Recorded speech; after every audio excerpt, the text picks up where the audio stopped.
5 seconds and counting. Mark. Mission start. E0 launch commit lights are correct. There she goes. Houston, we have a podcast.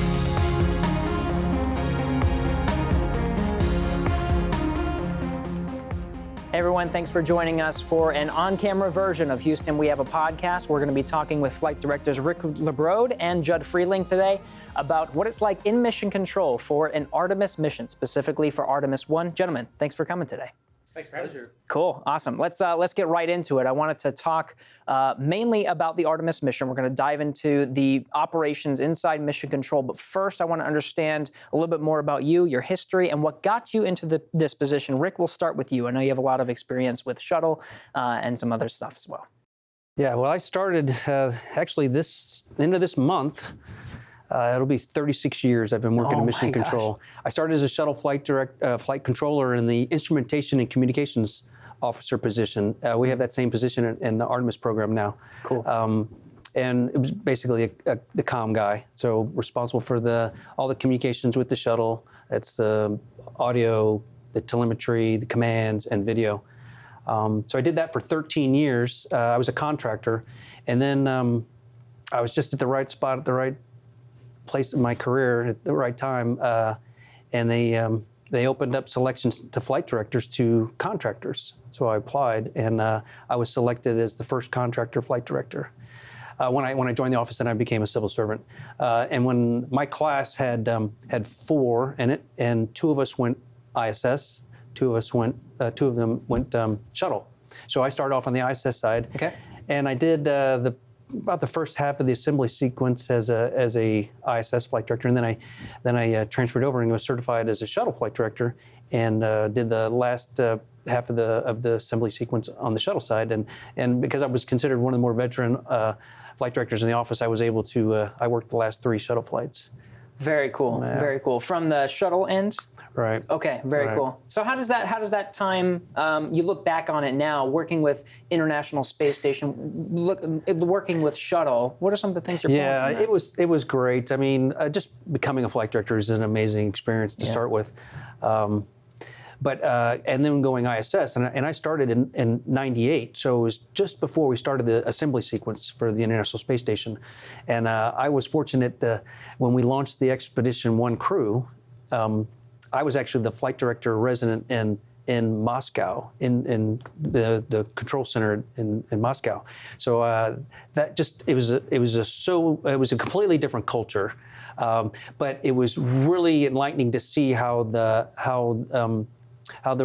Russian flight control team operates. It's we're very similar, and it's a technical job, and communications are paramount. So in that regard, they are very similar to what we do. But the culture is very different than anything I experienced before. So I really enjoyed that part of it. But that's a big part of, especially being an International Space Station flight controller, right? It's not a one mission control kind of thing. It's called an International Space Station for a reason. Right.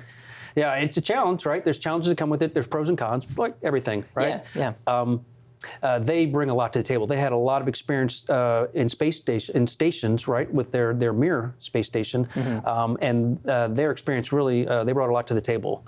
And we do things differently, but it was just great to have each other to lean on. So it was really a good experience. At what point did they call on you to say, "Hey, Rick, we'd like you to start working on Artemis now"? That was pretty good too. So it was towards the end of it was probably in 2008. So it was actually Constellation then. Wow. Right? Yeah, so Ares and Orion was still there. But we had an individual in our office that was Prime, and he'd been a flight director for a while, so they wanted to give someone else offload. It was getting really busy, so they wanted to offload some of his work, and they asked me to help him out. So I started doing that, and then he left the office, so I became Prime, and then it was shortly after that Constellation was canceled, but Orion survived, and then they came the Artemis program, and so I've been involved ever since, and it's with different forms of what is a moon mission.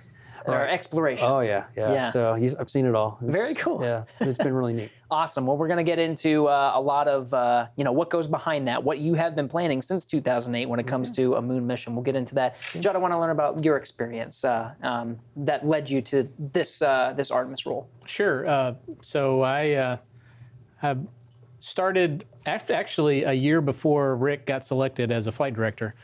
So as a flight controller? I was a flight controller is where I started. I started at the International Space Station, so I was a flight controller. I did the command and data handling portions, all the onboard computers. We put a program together to kind of do multiple positions. I did that where not only did I watch over the computers of the space station, but also the attitude control determination system and also the comm system of the station. I did that for about 7 years or so in the station. Then I had an opportunity to become a civil servant to work on the shuttle side. So I was a shuttle flight controller in the DPS area, the data processing system. So it's basically the computers on the shuttle network. So I got to be an ascent entry flight controller for shuttle and the DPS officer. So I did that a few years, even got to work the last missions as shuttle was retiring.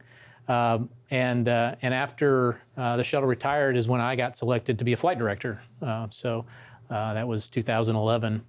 And I've been a flight director for Space Station ever since. Very cool. Now, how do you compare those two roles? For those that might not be familiar, is you were a flight controller for a long time. Now you become a flight director. So what are the responsibilities that you assume? Yeah, when you're a flight controller, really what you're focused specifically on the system that you're controlling, right? So, for instance, when I was in charge of the computers, and so I had a real detailed knowledge of all the computer systems and how failures might manifest. How they kind of how they fit in with the other systems. But as a flight director, you're really looking at all of the systems and how they integrate together, and you're really more on track with how you can use those systems to perform your mission, right? And how you can bring the team together. What are the mission objectives, and know a little bit about a lot. Now you have to do it for Artemis. So when did you get the call that says, "Hey, we want you to move away from station and start doing more moon missions"? Yeah, so I had completed a stint as an increment lead flight director for the station, and was starting to get other lead assignments. So I'd had a couple of spacewalks that I led, and cargo vehicle missions that I led, and they were looking for, well, we have an area where we need you to provide some help to our ascent entry flight director at the time, Tony Sakachi, and so I became his backup, and started learning from him, kind of what is this Artemis I mission all about, and that was really in the development phase when we were really trying to psych out all the mission rules, how are we going to put this whole thing together, what are the limitations of the rockets, and what's the limitation of the capsule, those kinds of things. Not too long after that, I think it was maybe a year or so after I was Tony's backup, he retired. Oh. And so then I was a little bit got of a field promotion. Filled in, perfect. Right. Yeah. It sounds like you mentioned lead. You were lead increment, lead for spacewalks, for cargo missions. Sounds like that's a little bit different. As a flight director, you're the lead in the room, but now it sounds like there's a little bit more that goes to being a lead for a certain part of what is the International Space Station missions. What goes into being a lead? Yeah, so just like Rick is the lead for Artemis I, we have leads for various dynamic missions in the space station as well, right? So things that take a little bit more planning and a little bit more coordination than just your average day-to-day life on the station, right? So we assign leads to those a little bit more dynamic phases. So spacewalks is a really good example. There's a lot of intricate planning and detailed, coordination among the different team members that you really need somebody to kind of honcho and help pull together and lead. And so that's what we assign that. So cargo missions is another great example. There's multiple different teams from multiple centers, that we need to make sure that we're all, looking at the same sheet of music. Got it. Essentially. So Rick, from your lead position of Artemis, what responsibilities, aside from sitting in mission control and actually being the flight director for, whatever your shift is, what are the lead responsibilities that you're helping out with? Yeah, I think, and this goes for any lead role, whether it be for an increment, an ISS, or a cargo mission, or Artemis, is the lead is really ultimately responsible for building the mission and then executing it. And that's you interface with the programs, with ESD, the Exploration Systems Division at headquarters. They provide us the mission objectives, the mission priorities that they want us to go and accomplish. And then we take those, we build a plan, then we train to that plan, and then we go and execute that plan. So, and it's a constant back and forth. So the lead is the point person really that's interfacing with the up and out, and then conveys it down and in, and works with the various piece parts to build that plan, and then go and train it, and then execute it. So essentially, it sounds like it's like a high-level plan first. Like the goal is we want to put human boots on the moon. That's what we want to do. And you're saying, here's how we get there from an operational perspective. Yeah. Here's what we need to accomplish. Here's what we need to verify to get to that goal. Yeah, they rely on us to actually put together the mission to achieve their mission objectives. That's it. Okay. Now let's dive into mission control. So what do you do? So there's a lot of different pieces to this. This is specifically about when it comes to an Artemis mission, what are you doing in mission control? So the grander picture, Judd, I'll go to you. The grander picture when it comes to an Artemis mission, what is the responsibility, what is the purpose of mission control? Essentially to be responsible for all of the execution of that mission, that particular mission. So whether that be uplinking plans to do burns, whether that be coordinating all the communication requirements, things like that. That's essentially what mission control does, is it controls the vehicle. And so we do that a number of different ways. We talked about a little bit, being a flight controller versus a flight director. We divide the vehicle up into different systems, and so each one of those systems we represent with a flight controller, right? So one of those systems could be the computer systems, one of them could be the communication systems, one of them could be the navigation systems, one of them eventually will be the environmental systems when we put humans on Artemis, thermal systems. And so we look to each one of those flight controllers to advise us on, hey, what's going on with that system? How best can we complete our mission objectives based on conditions that we've encountered. Got it. Now, Rick, taking everything that Judd just said, for Artemis I, what is that mission that you guys are controlling? What is Artemis I? Yeah. So the biggest thing with Artemis I, our primary objective really is to test the vehicle, validate its capability before we put the astronauts on it on Artemis II. So we have, we're building, and we're still doing it right now. We're building the timeline that's going to include just operating the systems to understand how they're going to perform in the cislunar environment or during ascent and entry for Judd's team. They've done testing, so we have a feel for how the system's going to operate. Testing at Plumbrook, where they do a thermal vacuum, they bring it all the way down to vacuum, they heat it, they cool it. And so we see how the system's responded in the test, but it's a different environment when you leave low Earth orbit and you're heading to the moon. So we're building a timeline, a mission plan, a flight plan that's going to just test all the various systems, and each of the disciplines that Judd spoke of.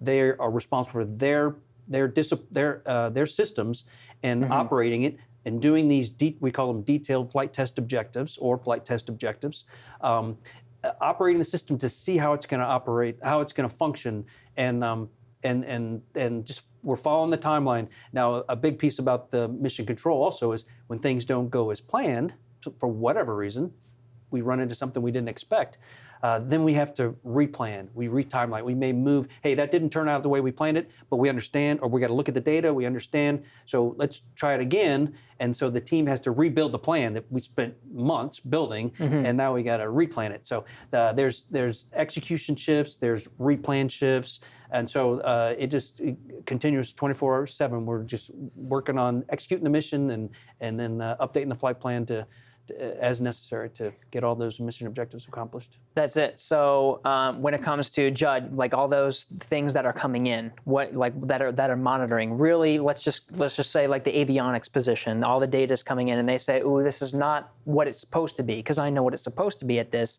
So this is where those replans, this is where those different operations come in that says, this is how we're going to deal with this scenario.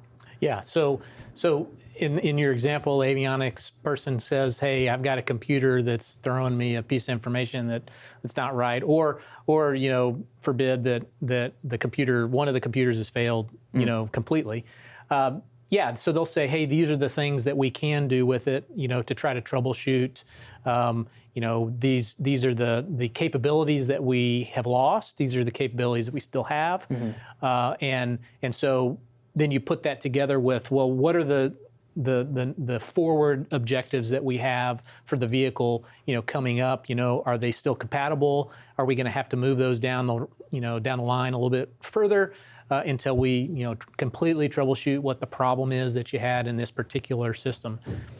So when it comes in the room, the flight director, it sounds like, is the person that's really absorbing all the information from that avionics guy, from wherever, ground control, make sure all the satellites are working, make sure you got the systems in mission control. You're the one absorbing all of that information. Give us a lay of the land. So it sounds like if I were to look at a picture of mission control, you guys have rows of different flight controllers. You're in the back. You're listening to all this information. You're looking at a lot of data. What's sort of the lay of the land when it comes to mission control? Is it just the one room of people? What's happening in there? Yeah, so for each one of those systems, flight controllers that represent a system on the vehicle, they have multiple support people that they can call upon. Sometimes they'll usually have a back room, another person that's really in the down and in, detailed part of the system, whereas the flight controller out in the front room, they're more, they absolutely have that knowledge, but they're also looking to kind of integrate and try to understand how they're going to impact the other systems. In addition to the backroom support that they have, you have mission evaluation. You have engineers that have worked on the vehicle, have built, in many cases, built the vehicle, and so you can reach back and draw upon their experience to try and troubleshoot something that maybe you haven't seen before, or try to understand if, did we expect this, or was this a feature of the vehicle? So you have the flight controllers, they have their own support networks. You got some engineering support, and if I'm understanding this correctly, all of that feeds up to the flight director. Right. Now the flight director, do they have the ultimate authority over the mission? Absolutely. If everything goes as planned, we don't have to really, our job's very easy. We just let the team execute the timeline and get the data, and it's a great mission. But that's not very likely. So when things don't go as planned, then they look to the flight director to weigh the options. We understand the priorities that have been given to us from either the programs or ESD, and then we weigh the options based on inputs from the flight control team, their MIPSers, the engineering team. Program provides comments, and we ultimately have the responsibility to make a decision as to how to proceed from here. What's our next step? Okay, and it's kind of like they're advisors. The flight controllers are sort of advisors to you, and you say, hey, Judd, this is happening. What should we do? And you're the one that has to make that ultimate decision, and that's the culture. The culture is a very hierarchical. Yep. It's very leadership. If you say that's what we're doing, that's what we're doing. Yep. Yeah. Okay. I mean, over the years, and the culture you mentioned, we've developed an incredible relationship across it's a family. So there's a trust factor that has been developed over the several years that we've been working together on this mission. It's a team effort to build the timeline, and then we go and train it. And we've been through all these scenarios that the training team has thrown at us, all these failures, and you learn how each other works.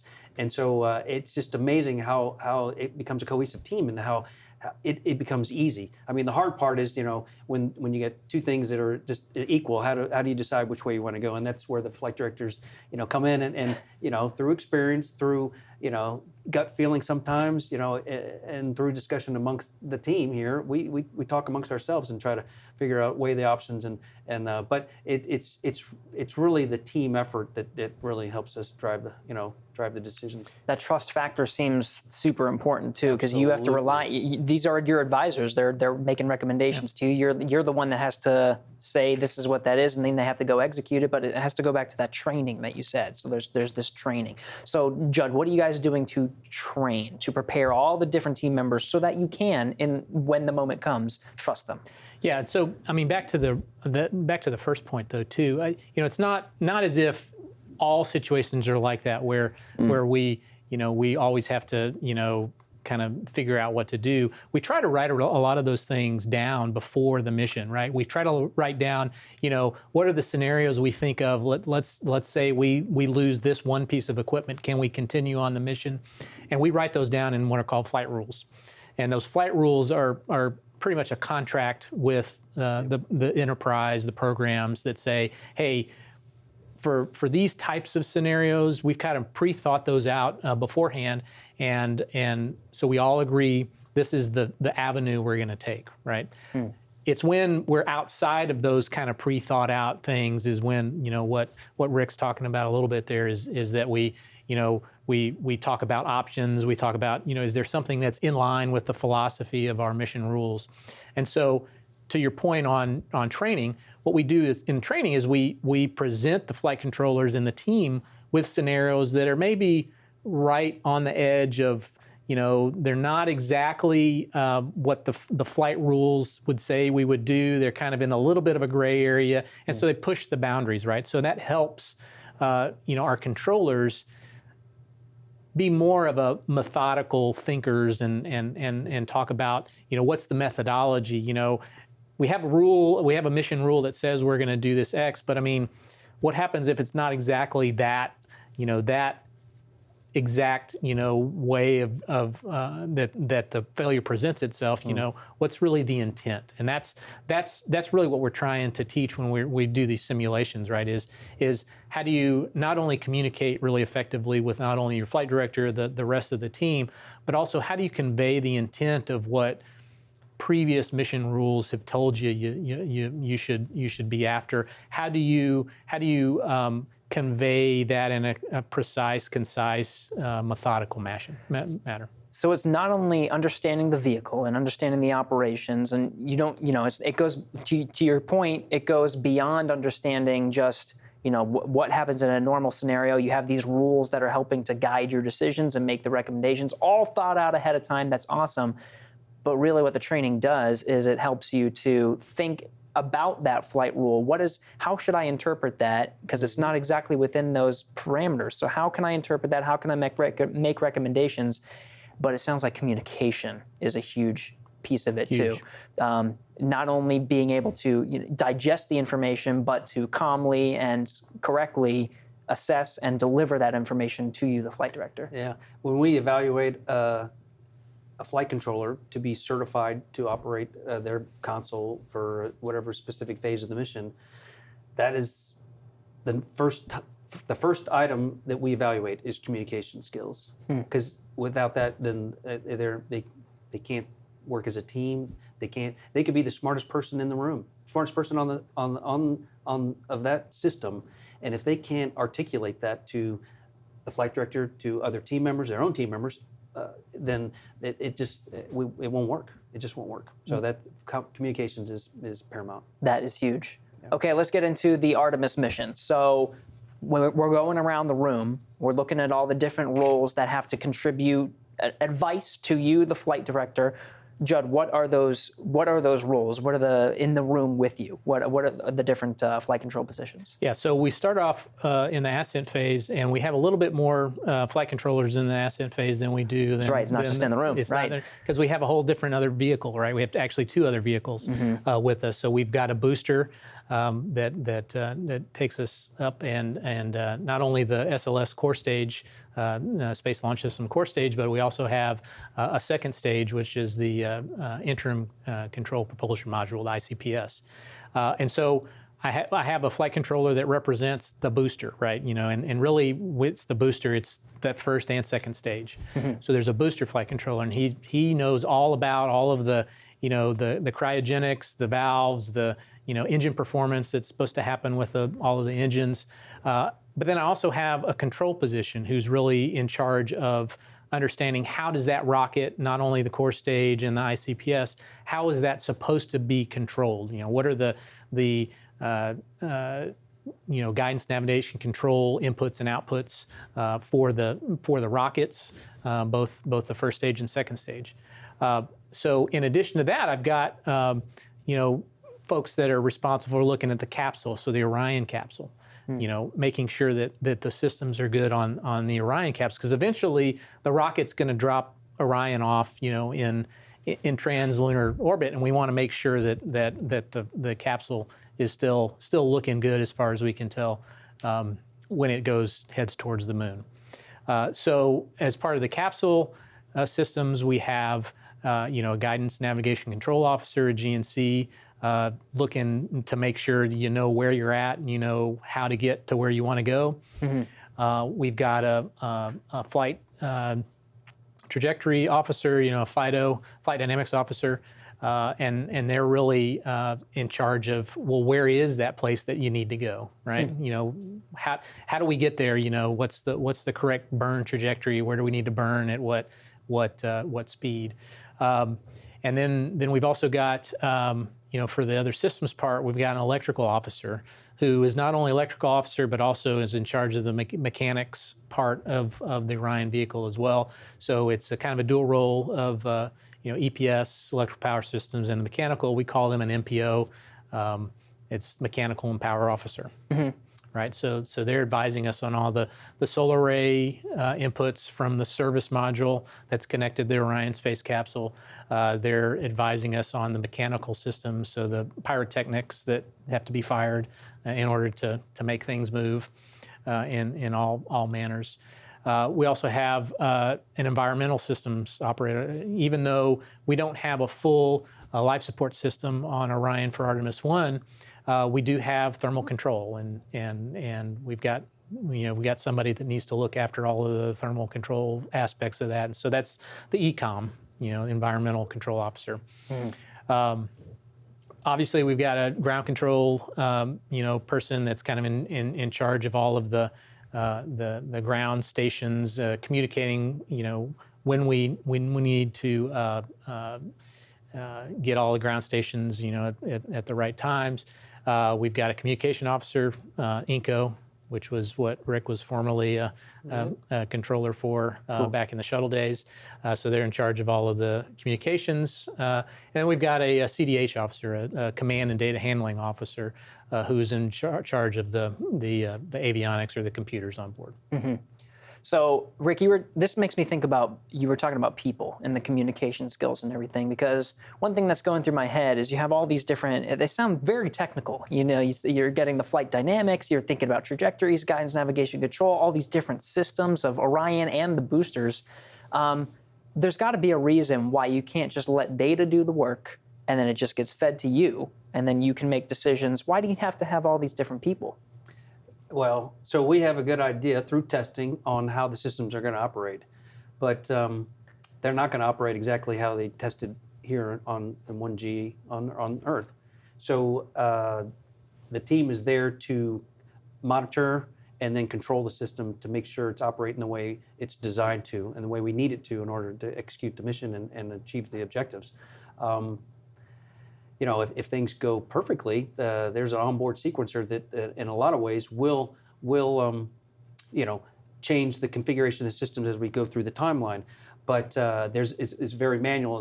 There's a lot of interaction that the team has to do. They have to be building commands continuously to configure the vehicle, their system, both pre-burn in order to execute the burn, and then post-burn, get back into the coast configuration.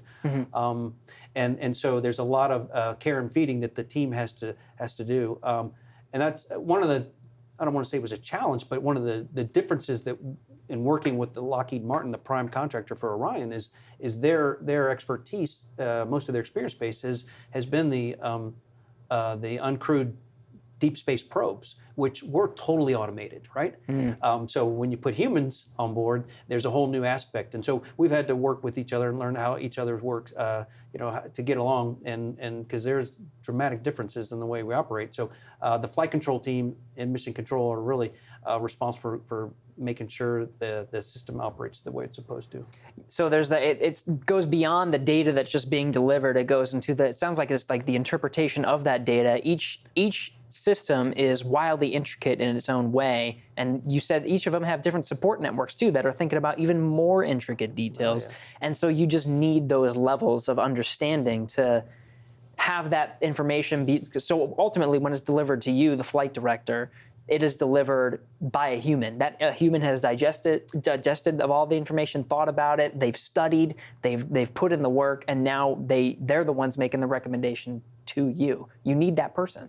Absolutely. Yeah. Yeah. I mean, it's true in most systems. When you cross boundaries, whether it's it's an interface boundary, whether it's with hardware or with people, the greatest chance of you losing either dropping communication or to get communication garbled is those boundaries between two different systems or two different teams, right? And so that part is really what we need a human in the loop to help us out with, to interpret, what is the correct communication that needs to happen between these two things.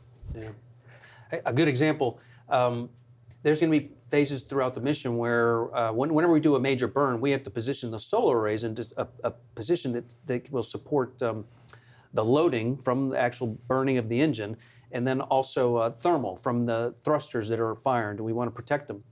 And when we go to these positions, we're no longer generating power or severely reduced power generation. So we have batteries on Orion that will then provide the systems, the battery. But depending on how long we're out of attitude and where those batteries are with respect to state of charge, we may not be able to handle the next worst failure, losing a battery. So we may have to do what would be called power downs or cross ties. And it's these flight controllers, the MPO officer, mechanical and power officer, who's going to have to come to us with recommendations on what should we do in order to configure the vehicle to ensure that we could successfully make it through this burn and ultimately achieve the objective. Because it's not just about that next thing. That person is thinking about the step after that. Absolutely. And making sure, okay, what if I make this decision, how is that going to impact it downstream? Yeah. Yep.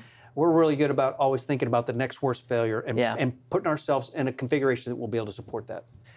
So, Rick, earlier on you mentioned, what is the purpose? What are we trying to accomplish for Artemis I? And you said we've designed a mission profile for Artemis I that is going to help us to meet some objectives. So tell us a little bit about that profile. What is the booster, Orion? What is everything going to do to meet the objectives that you want to meet for this mission? Yeah. Well, it's two pieces. Let me start with, so we've done a lot of testing. There's a lot of analysis on how the system's going to operate. What thermally, what's their boundaries? So the engineering team have done a lot of analysis. So they have a pretty good understanding. But without real data, there's a lot of margin in those analysis. And the analysis really, they put constraints on how we operate the vehicle. So most of the time, as we're coasting to the moon, we're tail to sun. So we're putting the rear end of Orion towards the sun, and the solar arrays are out parallel, and they're direct sunlight onto the arrays, generating as much power as we can. And if we were to leave that attitude, our rules right now, the analysis show we can leave it for 3 hours at a time, and then when we come back, we have to be in attitude for 10 hours to recover. Huh. Those are pretty significant constraints on if we wanted to do some other mission objective. this mission, the data, we're going to go out of attitude for periods of time. We're going to see how the systems respond. We're going to come back at attitude. We're going to see how long it recovers. So after our mission, all that data is going to be used to update the engineered models. So the next time we fly this vehicle with the astronauts on board, there'll be less conservatism in it. So it'll make it easier for us to be able to operate that vehicle. So that's kind of the big picture part of it. Yeah. The other piece, so ascent, obviously testing the rocket to make sure it can insert the vehicle and Orion into the right spot, and every mission has a different profile. So they're testing the performance of the rocket itself and the solid rocket boosters, and then the same thing with the upper stage. How is it's going to be completely different on our mission, Artemis I. It's going to do the translunar injection and send us on the way to the moon, but it's not going to do that for Artemis II. It's going to put them in a high lunar orbit where they can test the systems out for 24 to 36 hours, I think, before they actually commit to the moon. And it'll be the service module that will actually do the last burn, TLI burn, to get Orion going to the moon. So we're testing the systems to prove that they're capable of doing what we need them to do when we put when astronauts on there. And then Orion itself, when we go to the moon, we're going to be using all the big engines, the OMS engine, which is the ones at the back end. That was actually a Heritage shuttle engine that we used on shuttle that have been used on Orion. And then it has the auxiliary thrusters. Those are our main means of doing large translational burns, or big burns, essentially. So we need to test the capability of those systems. And then on the way back, before we get back, there's a lot of pieces that need to operate. We have an optical nav system that is used to update the onboard nav state in the event that we lost comm, permanent loss of comm. The optical nav system actually could be used to update the onboard state vector, so that we could bring Orion back successfully. There's star trackers. There's all the thermal control system. We're going to be wringing out that system, testing where's the edges of the box. Really getting that engineering data so we can update our models and really understand how it works.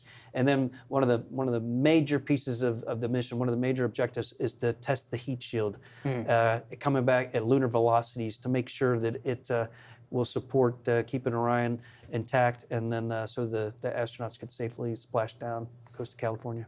Perfect. So this is definitely a mission to really, you said, put it through the ringer, to really wring out, test, push the limits of these vehicles. You really want to understand, because it sounds like you can't really do it on Earth. It sounds like this is something you have to test in space. All these the thrusters. You can put it in a sim as many times as you want, but when you actually put it in space, what's it going to do?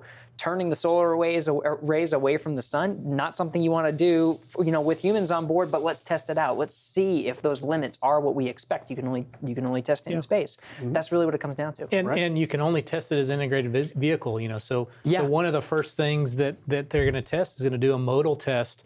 To kind of vibrate the whole thing and see how everything shakes and make sure it doesn't shake itself to death, right? Yeah. And so you can only do that, when you're in space with the whole vehicle, right? Without putting crew in danger. Test it now before you put the crew on board. Right. And it's incremental steps too, right? I mean, you test this, you kind of get the data that you need to anchor all your engineering models, because their best guesses right now, and that's why Rick was talking earlier about how heavily constrained some of these things are. It's because from the engineering point of view, you just don't know how much of fidelity you have on the models, right? And so the way you anchor though is you get test data, and then all the way to the end, where you're making sure that whole capsule can come back, do a mission, come back safely, and be intact, so that you have high confidence that when you put humans and astronauts on board, that they'll come back, safely. You mentioned earlier on, Rick, that it's a long day. The launch day is a long day. So let's jump there. Let's jump to launch day for Artemis I. Judd, you're on first, right? Yep. So what are some of the first things that you're looking at on launch day for Artemis I? So, we start off the day, obviously, the launch team at Kennedy Space Center has prepped the vehicle. They've put it together. It's taken them months and months and months to put the vehicle together. They've loaded up all the fuel on board. They've started to turn on all the systems, so all of the lights come on, all of the computers come on. We start to get data. They start to get data. Once they're ready and they've met all of their constraints, they'll launch the vehicle and then hand it immediately over to my team. And of course, we'll be, following along with them lockstep, but we're more of advisors, when we're still on the ground. We're saying, this is how, if you had this failure here, this is how it would affect the mission going forward. But we're not really the prime folks that are going to save things or, troubleshoot or things like that. But as soon as the rocket's lit, then my team's in control. We're making sure that from the get-go that we're doing the right thing that we're supposed to do. We start that roll maneuver out and keep on going towards our max dynamic pressure throttle bucket. Once that's complete, that we're ejecting the solid rocket boosters. They do their job after about 2 minutes. And then we continue on with just the core stage engines. And we'll follow that all the way up to MECO, main engine cutoff of those 4 major engines. And then the ICPS plus the Orion service module and Orion capsule, they will separate from the core stage. The core stage will fall back to Earth in the ocean. And the ICPS and above will continue on, and the ICPS then goes and does a series of burns, and before it does its first burn, which it's perigee raise maneuver. So perigee is the closest approach to the Earth. When it does that before it does the burn to raise that altitude at perigee, we go ahead and deploy the solar arrays. So up until that point, the Orion spacecraft is on batteries this whole time through the mission. So at about 16-ish, 17 minutes or so, we start to deploy the solar arrays and make sure that they deploy first of all, and then that we can get them in the proper, as Rick was alluding to, the proper angles and sweep in order to do that first perigee raise maneuver burn that's going to be done by the ICPS. ICPS is the... It's the interim control propulsion module, so it's the second stage. Second stage, okay. Cool. And so that second stage burns PRM, and we go through another series of, ICPS takes us through a bunch of kind of roll maneuvers, just kind of to make sure that the thermal heating on all sides of the whole vehicle is heated and cooled equivalent. We start to use our ammonia boiler systems on the Orion spacecraft at that point to start cooling the interior. So we've got a heat exchanger that exchanges ammonia on the outside with the coolant loop, which is a glycol type coolant on the inside, and we make sure that we reject all the heat, that all the avionics and all of the interior part of the Orion is, and we make sure that that's working okay. And then eventually, about an hour and a half or so into the mission, we do the translunar injection burn with ICPS, that second stage. And hopefully that takes us on our trajectory to the moon. There you go. Right. You have to activate the spacecraft, check everything out, make sure it is good to go before you get to that point. Right. At what point are you taking over, Rick? Right after Orion separates, after the upper stage performs translunar injection, and then Orion pops off and does we're going to do a quick handover right then. Because right after that, Judd mentioned the modal survey. That's one of the first things we have to do. And it's just a series of RCS reaction controlled thruster firings, and we have accelerometers, and they're doing video, watching how the solar arrays are going to flap. I don't know if you've ever seen it, but there's some old video of a bridge, and I think it was in California, that the winds came by and it hit a resonant frequency, and it basically destroyed itself. Was it the bridge that was sort of doing the sine wave kind of maneuver? Yes, the I have winds seen caused that. it to hit a resonant frequency that caused it to basically self-destruct. We're testing the onboard system to make sure the gains in on the control systems are set such that that doesn't happen. Got it. So we're going to do that quick test. Until we do that test, we're limited on how long of burns we can do.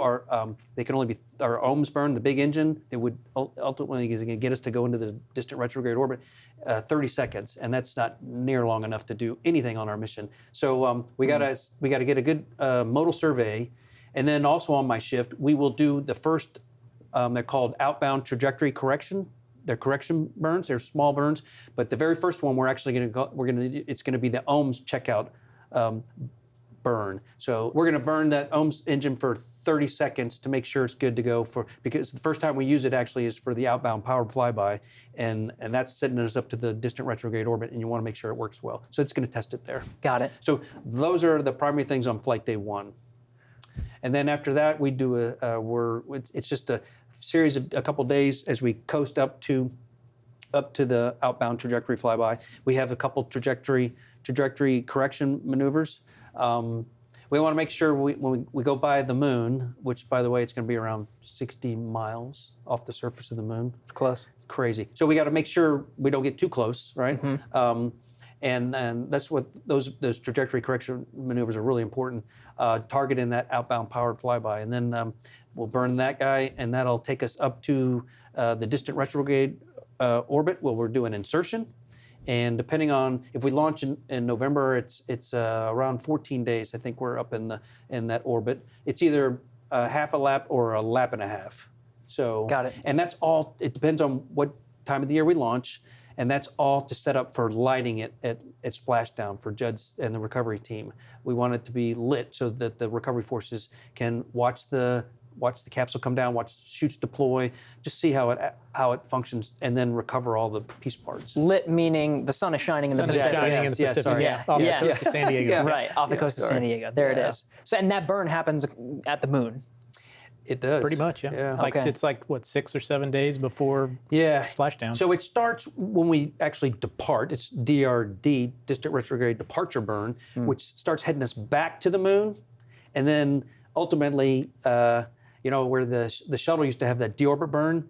Our deorbit burn is actually happening as we go by the moon, and Judd's going to take that shift. So it targets the. But when we leave the DRO, it actually sets up for when we're going to actually do that return powered flyby. So before we head back to Earth and talk about some of the things there, what are some of the checkouts that are happening in the lunar vicinity? Actually around the moon, it's very similar to the things we're doing on the way there and on the way back. Oh, okay. The optical nav system checkout. Systems, yeah. We have a series of payloads, it's called Callisto. It's a interactive where there's oh, cool. We're going to have people come into the control center in a special room where they actually will be able to talk to like an Alexa type.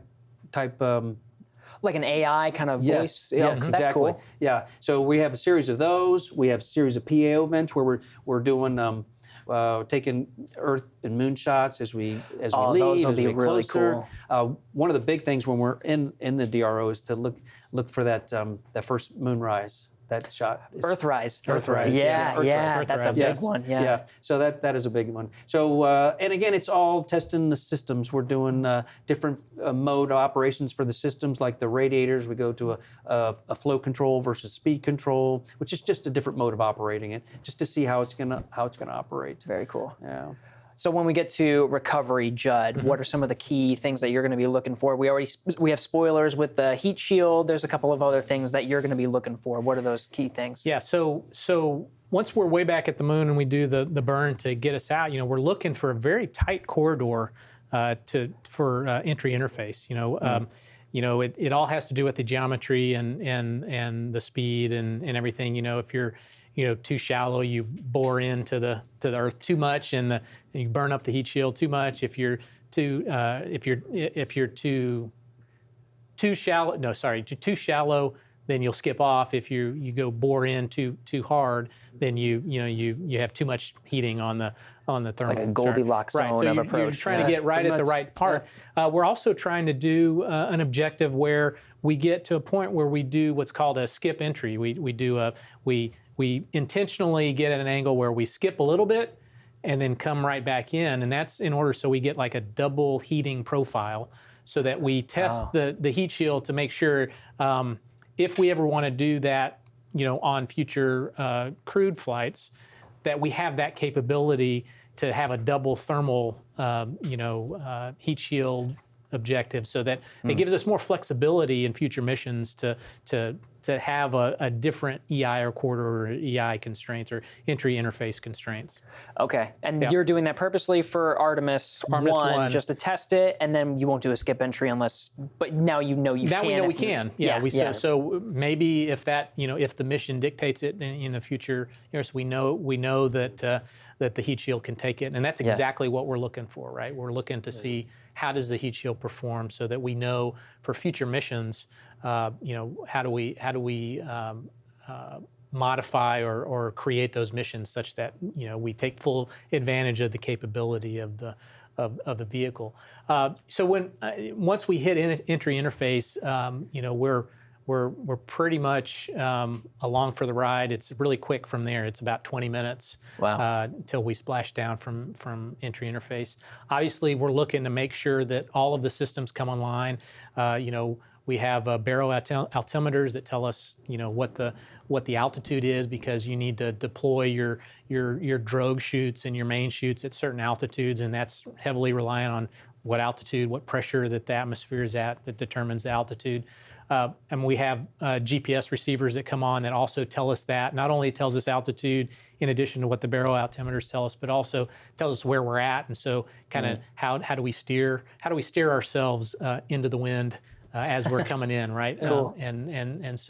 So we're making sure that all of those systems come online properly and are able to meet the demands of the splashdown. That is quite a mission. There's a lot to that. When you're looking at it and looking at what there's left to do to build up to this moment, what do you guys still have to work on from now, the time that we're recording this, to when we actually are ready to go on the launch pad for Artemis I? What's there left to do? Probably the most significant thing is to train the team and certify the team to be ready to execute the mission. Okay. As we do that, though, we're refining our rules. Jed talked about the flight rules, our contract with the programs and the enterprise. We're learning as they test the vehicle and they're assembling it out at KSC. They're testing it. We're learning idiosyncrasies of it that may affect our rules on the way we're going to operate it. So we're training, certifying the team, and we're making sure our products are ready to go. Those are the primary objectives. Yeah, and I would say in addition to that, so up to this point, the individual teams have trained together really well. Like, so for instance, the flight control team in Houston, we've done a lot of simulations, and Rick talked about those together just as a Houston team. Down at KSC, the launch team has done a lot of training events for just that launch team. The mission evaluation, the engineering guys, they've trained individually. So what we're really focusing on now is making sure all of those teams come together and function as a cohesive unit, right? Yeah. The recovery team, so they know that we're all on the same page. The launch team, we know. So it basically becomes a seamless end-to-end mission that starts with the folks at at Kennedy Space Center, transitions over to us at Johnson, and then back, at that splashdown in San Diego to the folks at Kennedy, and with the help of our Navy friends. It all works together. We refer to those as joint integrated simulations, and we're also taking advantage of a lot of the things they are already planned down at KSC, like when they do a wet just rehearsal or a pre-launch sim. Judd and his team will be on console just to continue to build these relationships, in the flight environment. So it really is very important to a successful. It's all coming up real soon, and it sounds like you guys have a lot that you need to focus on, a lot to do, but When it comes down to it, we're doing a mission to the moon, around the moon. We're going to see Earthrise. We're going to see a lot of cool stuff. When you look at it, Rick, what are you looking forward to most? Wow, that's a good question. Just the whole experience of leaving low Earth orbit. I've been doing this, as I said, 36 years, and all of it's been low Earth orbit until now. And I was mentioning to Judd that I'm every bit as excited about this mission as I was the first day I walked in the doors, coming out of college. Walking in the mission control for the first time. It's there's a lot of responsibility, so I'm going to be really, really nervous. But, But just the team is amazing. That we've got so much support from across the globe, really. It's going to be so exciting. It's going to be hard to contain myself. Very cool. Judd, what about you? I'm really looking forward to splashdown right off San Diego, and it's not so much that it's the end of a mission; it's the beginning of a campaign, right? It's the beginning of a campaign of re-engaging that pushing the boundaries of human exploration to go to the moon and beyond to Mars. Beautiful. And we'll end it right there. Gentlemen, thank you both so much for coming on Houston We Have a Podcast. What a cool discussion. Thank you. Our pleasure. Thanks for having us. For all mankind. It's actually a huge honor to break a record like this. Not because they are easy, but because they are hard. Never Houston, welcome to space.